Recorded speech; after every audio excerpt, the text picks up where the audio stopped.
नमस्कार,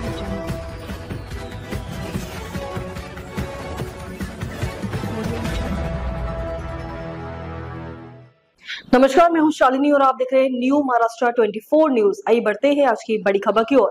बीएमसी चुनावों में अजित पवार से दूरी बनाने के मूड में बीजेपी, हिंदू वोटों की एकता के लिए टूट सकता है गठबंधन।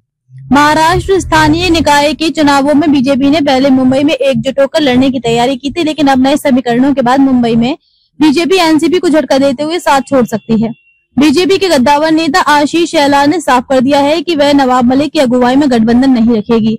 अजित पवार ने मुंबई में नवाब मलिक को आगे किया है। बिहार में महाजीत के बाद बीजेपी के हौसले बुलंद हैं।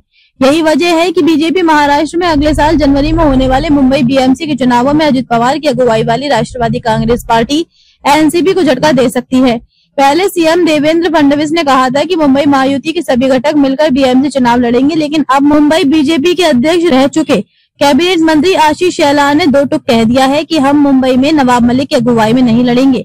बीजेपी के इस फैसले को अपने हिंदू वोट बैंक को एकजुट करने की कोशिश से जोड़कर देखा जा रहा है। तभी बीजेपी ने रखी थी दूरी। सूत्रों का कहना है कि बीजेपी ने अगले साल जनवरी में होने वाले बीजेपी लोकल बॉडी इलेक्शन में अजित पवार की लीडरशिप वाली एनसीपी को सहयोगी के तौर पर हटाने का फैसला किया है। बीजेपी ने गठबंधन से मना करने की वजह एनसीपी मुंबई इंचार्ज नवाब मलिक की मौजूदगी बताई है, जिन पर कथित तौर पर एक अंडरवर्ल्ड डॉन की प्रॉपर्टी खरीदने से जुड़े गंभीर आरोप लगे हैं। विधानसभा चुनावों में बीजेपी ने नवाब मलिक और उनकी बेटी सना मलिक का समर्थन नहीं किया था। मुंबई बीजेपी के पूर्व प्रेसिडेंट आशीष शेलार ने कहा कि जब तक नवाब मलिक मुंबई के लीडर बने रहेंगे तब तक पार्टी के साथ गठबंधन नहीं करेगी।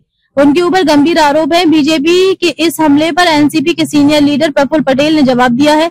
पटेल का कहना है कि मलिक के खिलाफ आरोप साबित नहीं हुए हैं। मलिक को पार्टी का सीनियर और अनुभवी लीडर बताते हुए पटेल ने जोर देकर कहा कि एनसीपी लीडरशिप में कोई बदलाव नहीं करेगी। बीजेपी के सूत्रों का कहना है कि मलिक के मुंबई इकाई की कमान संभालते हुए बीजेपी का एनसीपी के साथ रहना ठीक नहीं है। ऐसे में पार्टी के कोर हिंदू वोटर बेस में गलत मैसेज जाएगा। मुंबई बीएमसी चुनावों को बेहद प्रतिष्ठापूर्ण माना जा रहा है। मुंबई चुनावों को हाई वोल्टेज होने की उम्मीद है। 2017 में बीजेपी बीएमसी में सरकार बनाने के बहुत करीब थी। महाराष्ट्र की सत्ता पर काबिज बीजेपी इस बार नवाब मलिक से हाथ मिलाकर हिंदू वोटों को गलत मैसेज नहीं देना चाहती है। बीजेपी की रणनीति है कि चुनावों के बाद अगर बीजेपी को एनसीपी से किसी सपोर्ट की जरूरत पड़ी तो हम साथ काम करने पर विचार कर सकते हैं, लेकिन चुनाव से पहले नहीं। गौरतलब हो कि मुंबई बीजेपी अध्यक्ष अमित साटम पहले ही कह चुके हैं कि हम किसी खान को मुंबई का मेयर नहीं बनने देंगे। उनका ये बयान न्यूयॉर्क में जौहरान ममदानी की जीत के बाद आया था। खबरों में अब तक के लिए बस इतना ही। फिर होगी आपसे मुलाकात, तब तक के लिए नमस्कार और देखते रहिए न्यू महाराष्ट्र 24 न्यूज। ऐसे ही लेटेस्ट अपडेट पाने के लिए हमारे चैनल को सब्सक्राइब करें और तुरंत नोटिफिकेशन पाने के लिए बेल आइकन दबाना न भूलें। यदि आप हमें फेसबुक या इंस्टा के माध्यम से देख रहे हैं तो हमारे पेज को फॉलो जरूर करें। धन्यवाद।